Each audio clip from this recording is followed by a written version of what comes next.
Silence is not always golden. Sometimes silence is dangerous. When we remain quiet in the face of what needs to change, we are silently agreeing with the way things are. God has given each of us a voice, a mind, and a heart, not to stay hidden, but to be used for transformation. My friends, the world does not change because we wish for it. The world changes when we rise, speak, and act with courage. Life is a gift from God, and every moment is an opportunity to make it meaningful. We cannot waste this gift by staying silent when truth must be spoken, when kindness must be shared, and when wisdom must be lived. Imagine if the sun refused to shine, if the rivers stopped flowing, if the trees chose silence and never grew, life would collapse. In the same way, when we choose silence in the face of wrong, we deny the purpose for which God created us. Today, let us awaken to the truth that silence is not strength. True strength is the courage to speak for what is right, guided by God's wisdom and love. Your voice is one of the greatest gifts God has given you. Think about it for a moment. Every breath you take, every word you speak, every sound that flows from your heart carries energy that can heal, inspire, or transform. Yet many of us underestimate this blessing.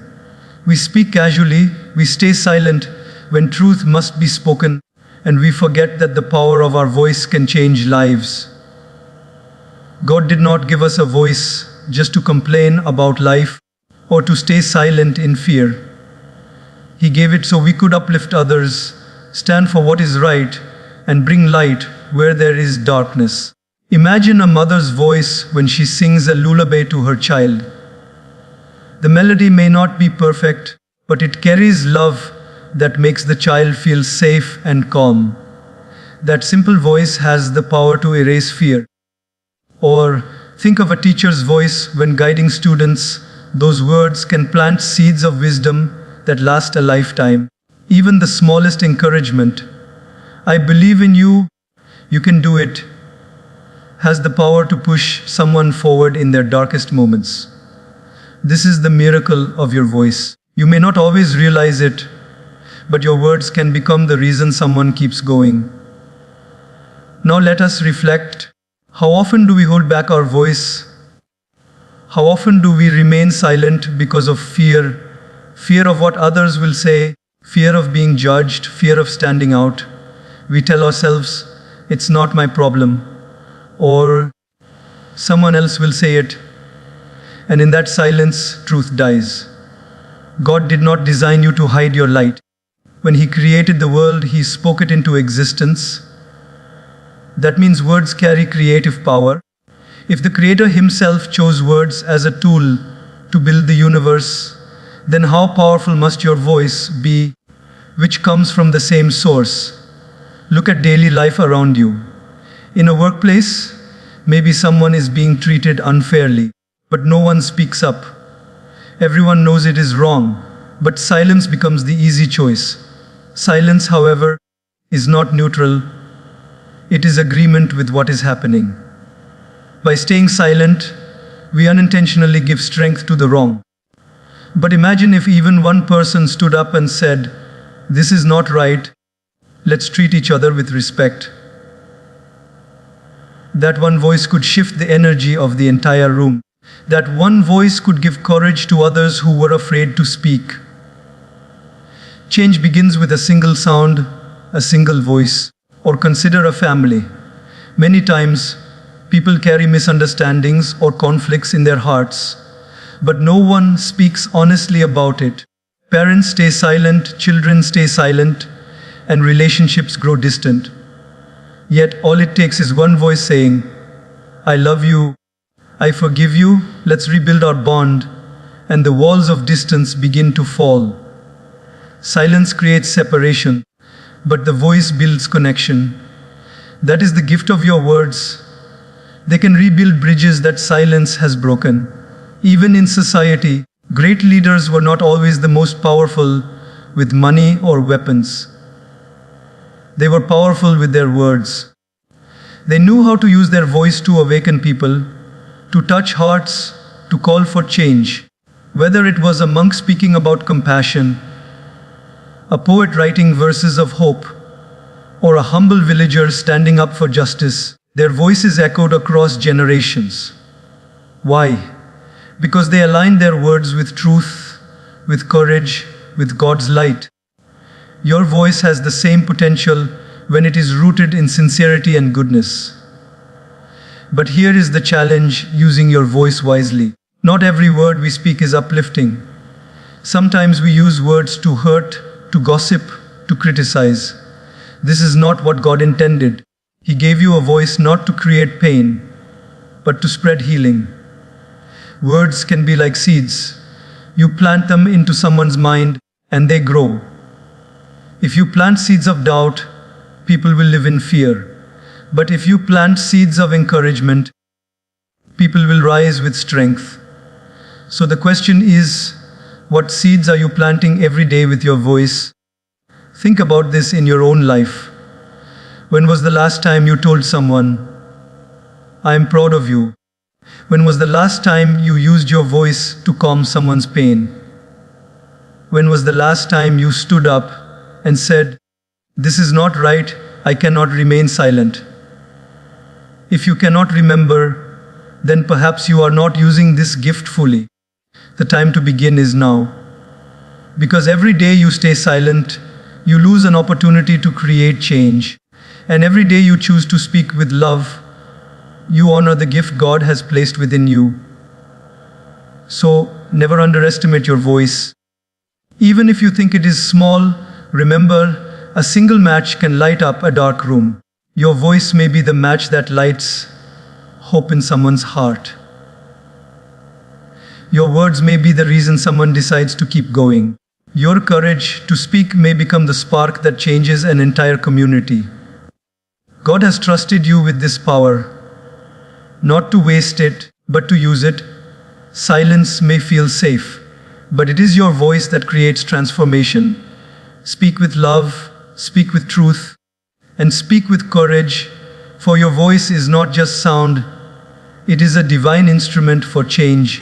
Silence is often praised as a virtue, but silence at the wrong time becomes a dangerous enemy. When we remain quiet in the face of injustice, unkindness, or wrongdoing, we are not neutral. We are giving strength to the very things that destroy harmony. Darkness does not need to fight hard to survive. It only needs us to stay silent. Every time we hold back our words when truth is needed, every time we choose comfort over courage, we unknowingly feed the shadows around us. Think of a room filled with darkness. It is not the darkness that is strong, it is only the absence of light. The moment you light even a single candle, the entire atmosphere changes. But what happens when the candle refuses to shine, when it hides its flame in silence? The darkness stays, not because it is powerful, but because the light chose not to act. Our silence works in the same way. We are the candles, and our voice is the flame. If we remain quiet, we allow negativity to spread. If we speak, we scatter the darkness. This truth reveals itself in daily life. In schools, a child may be bullied. Everyone around sees it, but no one speaks. The teacher stays silent, the classmates turn away, even the child's friends look down because they fear being the next target. In that silence, the bully grows stronger and the victim grows weaker. But imagine if even one voice spoke, "Stop, this is not right." That courage would inspire others to join in, and the power of the bully would vanish. The bully's strength was never real, it was only built on the silence of others. In workplaces, you may find people treated unfairly. Maybe an employee is overlooked. Maybe someone is disrespected. Maybe dishonesty is allowed. Everyone sees it, but silence covers the room. People tell themselves, "It is not my problem." But silence is never innocent. Silence says, "I accept this." And soon, the wrong behavior becomes the culture. Darkness thrives because no one switched on the light of truth. But when one person decides to speak honestly, to raise their voice with integrity, a shift begins. Others feel the courage to stand with them, and suddenly the whole environment begins to change. Even in families, silence encourages distance. A misunderstanding may happen, harsh words may be exchanged, or feelings may be hurt. Instead of speaking and clearing the heart, people remain silent. Days pass, weeks pass, and silence builds a wall higher and higher. Love is still there, but darkness fills the space between. If one person had spoken, if one voice had said, "Let us sit together, let us understand each other," the wall could have been broken. Silence allowed the darkness of ego and pain to stay alive. But a few words of humility could have brought light back into the relationship. History also teaches us this lesson. Many great wrongs in the world were not caused by a handful of people doing evil, but by millions staying silent. When society remains quiet, when people think, "It is not my responsibility," darkness becomes powerful. But the moment a few courageous voices rise, change begins to spread like wildfire. Whether it was voices against injustice, voices for freedom, or voices for compassion, it was always the breaking of silence that ended suffering. This shows us that our silence is never just ours, it shapes the world around us. Now, let us look within. How often have we seen something unfair, but said nothing? How often have we witnessed someone in pain, but offered no words of comfort? How often have we known the truth in our heart, but let fear chain our tongue? Each of these silences creates a ripple that encourages darkness. God gave us the ability to speak for a reason. To waste this power in fear or laziness is to deny the purpose of our voice. Darkness does not ask for permission to grow, it only asks us to stay quiet. It waits for our silence.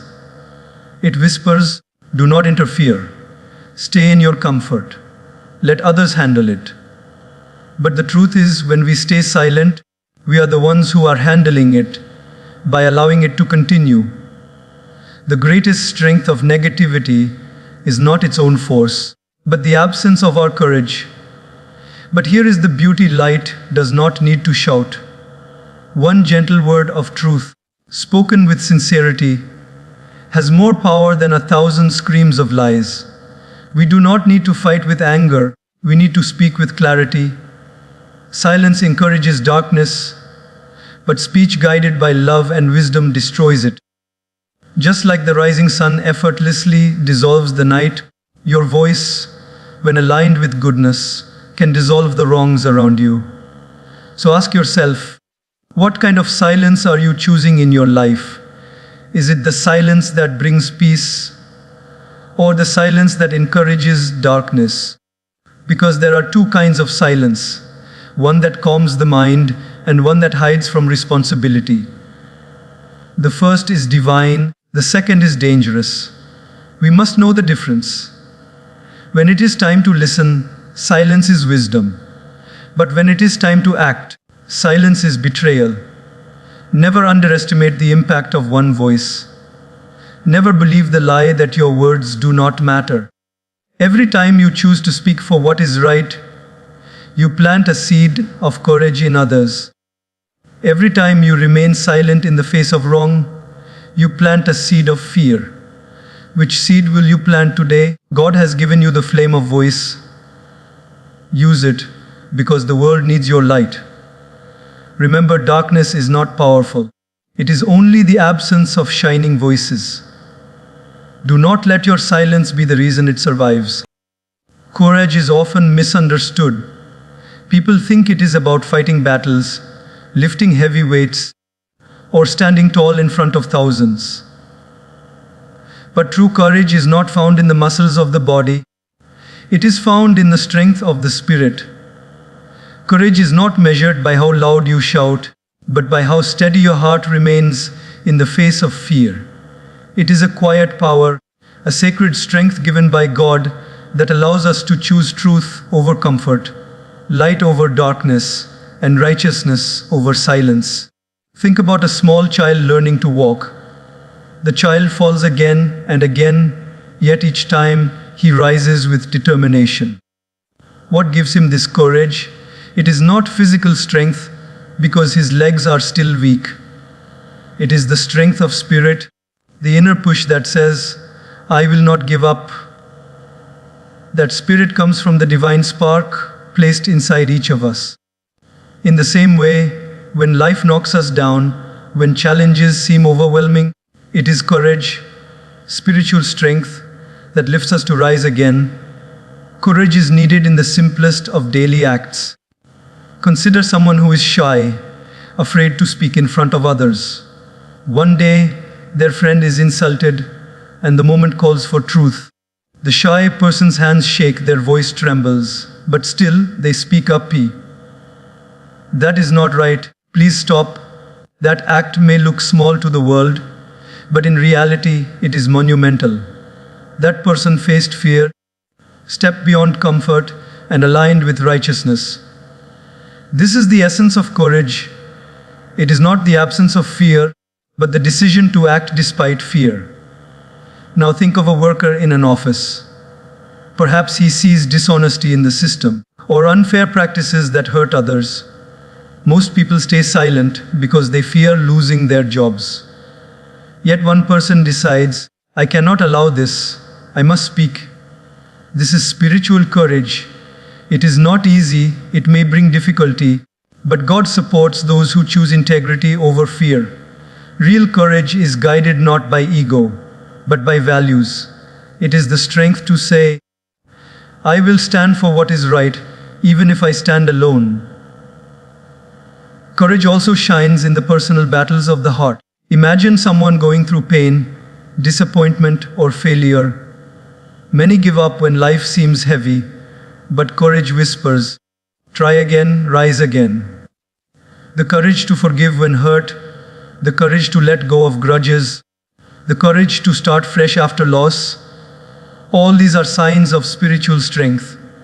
It is easy to carry bitterness, but it takes real courage to release it.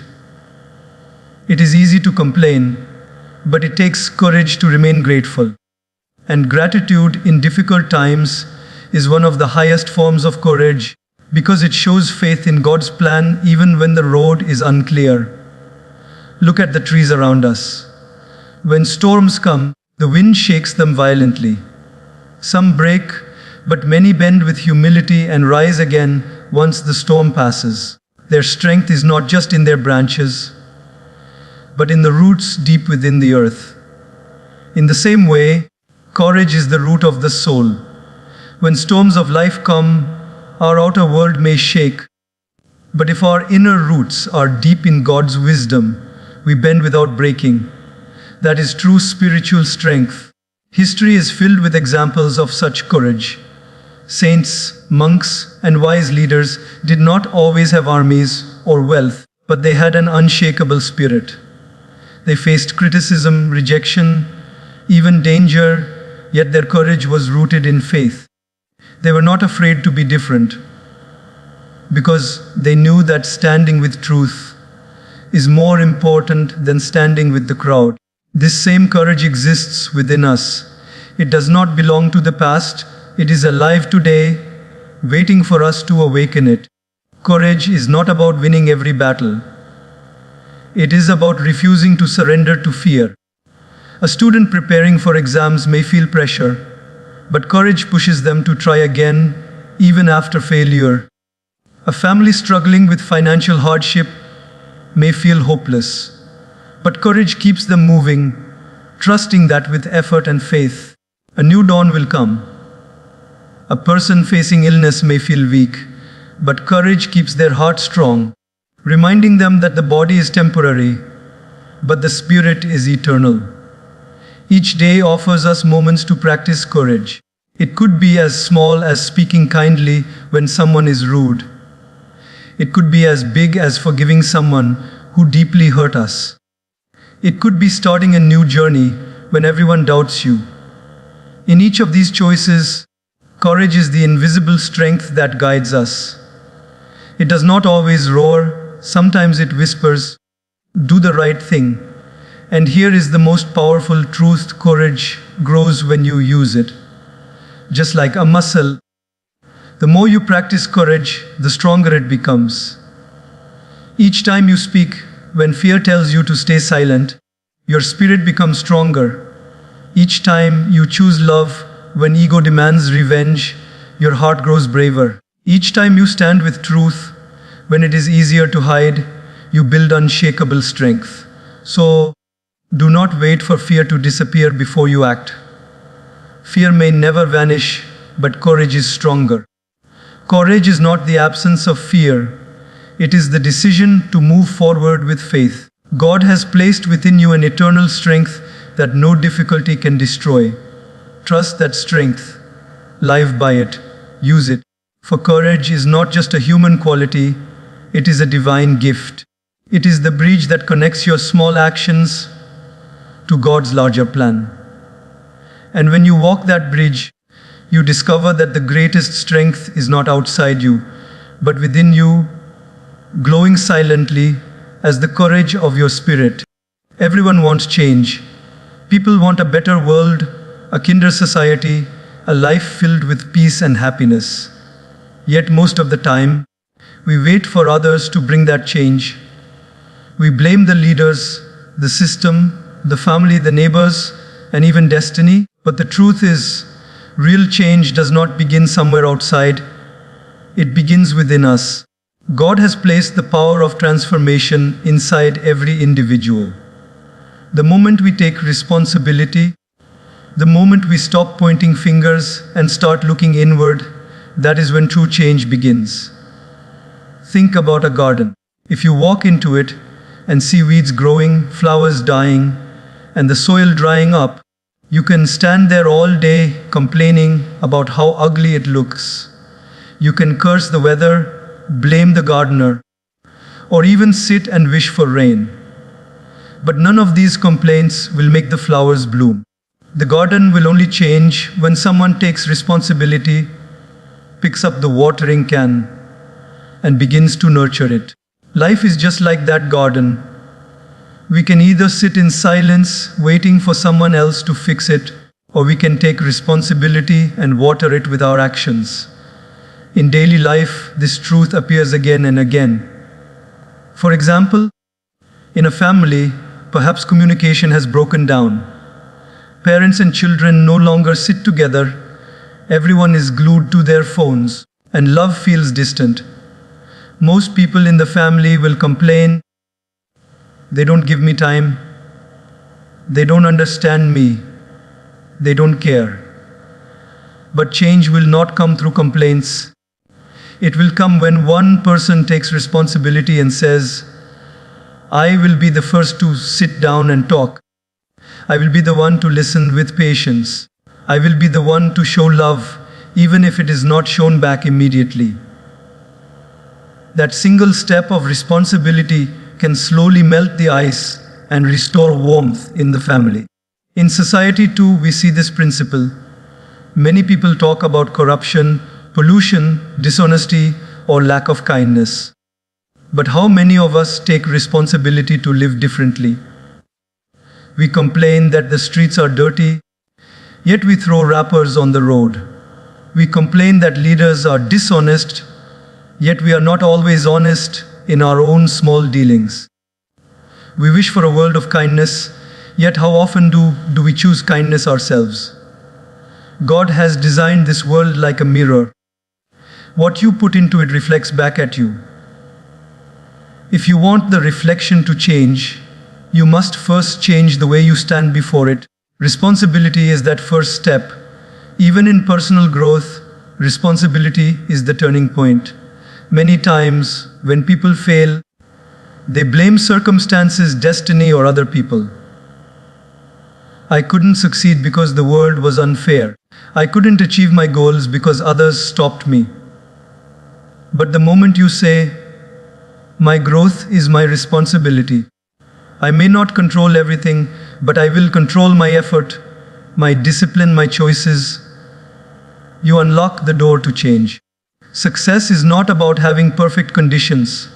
It is about taking responsibility, even in imperfect conditions. Think of a student preparing for exams. If he spends his time saying, "The teacher did not teach well, my family did not support me, the system is unfair," then no progress will come.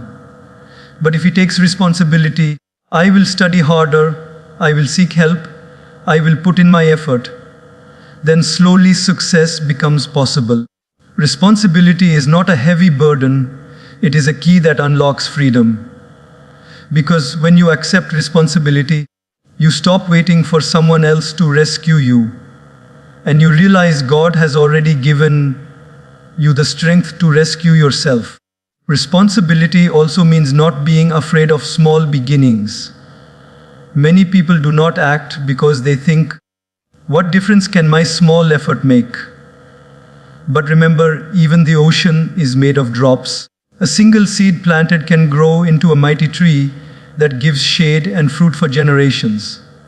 Similarly, your small responsible actions, speaking with honesty, living with discipline, helping one person in need, can ripple outwards and inspire many others. Change is not about one big action done by someone else. It is about countless small actions done by each of us every day. There is a story of two neighbors. One complained every day about how dirty the street was. The other quietly picked up a broom and cleaned the area in front of his house. Slowly, others saw him and joined. Soon, the entire street became clean. Who created the change? Not the one who shouted for it, but the one who took responsibility for it. This is how God works. He does not ask you to carry the whole world, only to take responsibility for your part. And when each person carries their part, the world becomes lighter for all. Truth is one of the most powerful forces in the world. It has the ability to open eyes, break illusions, and guide people toward the right path. But truth on its own can sometimes feel sharp, heavy, or even painful. That is why God asks us not only to speak the truth, but to speak it with compassion. A truth spoken with anger may wound the heart, but the same truth spoken with kindness can heal the heart. Truth is medicine, and compassion is the sweetness that makes it easy to accept. Imagine a doctor giving bitter medicine. If he forces it harshly into a child's mouth, the child may spit it out or cry in fear. But if the doctor lovingly mixes it with honey, the child accepts it willingly and receives the benefit. In the same way, when we share the truth, it must be wrapped in the honey of compassion. Without compassion, truth becomes a weapon that cuts. With compassion, it becomes a light that guides. Think of daily life examples. In families, sometimes one person makes mistakes. Perhaps a teenager is careless. Perhaps a partner forgets responsibilities. If we only speak truth bluntly, "You are irresponsible, you are careless, you always fail," the person feels attacked. Instead of improving, they close their heart. But if we speak with compassion, "I know you are capable of more. I believe in you, and I want to see you grow," then the same truth inspires instead of discourages. It is not what we say, but how we say it that makes the difference. In workplaces too, this principle matters. A leader may see that an employee has done something wrong. Speaking harshly may correct the mistake temporarily, but it also lowers the employee's spirit. However, if the leader says, "I appreciate your effort, but here is how it can be done better," the person not only corrects themselves, but also feels motivated to give their best in the future. Truth guided by compassion builds people. Truth without compassion breaks them. Compassion in truth also teaches us timing and patience. Sometimes the right words at the wrong time can cause harm. For example, if someone is in deep grief after losing a loved one, and we immediately say, "It was God's will, you should accept it." The words may be true, but they are not compassionate in that moment. Compassion means waiting, holding their hand, letting them cry, and then slowly, when the heart is calmer, reminding them of acceptance. Truth without compassion is like pouring cold water on a flame, it extinguishes the spirit. Truth with compassion is like sunlight, it warms and strengthens the spirit. There is also a deep connection between compassion and humility. When we speak truth with pride, it sounds like judgment. When we speak truth with humility, it sounds like guidance. For instance, if a friend is wasting time on distractions, we can say arrogantly, "You are foolish. You will never achieve anything." Or we can say with humility, "I know the pull of distractions because I struggle too, but let us try together to use our time better." Both statements hold truth, but only the second one carries compassion. That is the truth that uplifts rather than shames. Even in society, truth with compassion is the foundation of change. Many activists, teachers, and leaders have spoken truth to the world. But what made people listen was the compassion in their voice. They did not simply accuse others of being wrong, they appealed to the goodness in human hearts. They spoke not to win an argument, but to awaken wisdom. That is why their words still echo today. Harsh truth dies quickly, but compassionate truth lives forever. Truth with compassion is also about balance. If we only speak compassion without truth, it becomes flattery. If we only speak truth without compassion, it becomes cruelty. But when the two come together, it becomes transformation. Like the wings of a bird, truth and compassion must move together to help the soul rise higher. Let us think about our own lives. How many times have we spoken the truth, but hurt someone because our tone lacked compassion? How many times have we stayed silent, fearing that truth would break someone, when actually the problem was not the truth itself, but the way we delivered it? God did not give us truth to throw like stones at people. He gave it to us as a lamp to light their path. And a lamp does not blind. It gently shows the way. The art of speaking truth with compassion begins in the heart. Before speaking, we must ask ourselves, am I saying this to help or to hurt? Am I speaking from love or from ego? Am I trying to guide or to prove myself right? When the heart is pure, the words become healing. And when we align our truth with compassion, we become instruments of God's love in action. Remember this, a single compassionate truth can change a life. A teacher telling a student, "You have great potential, don't waste it," can awaken greatness in that child.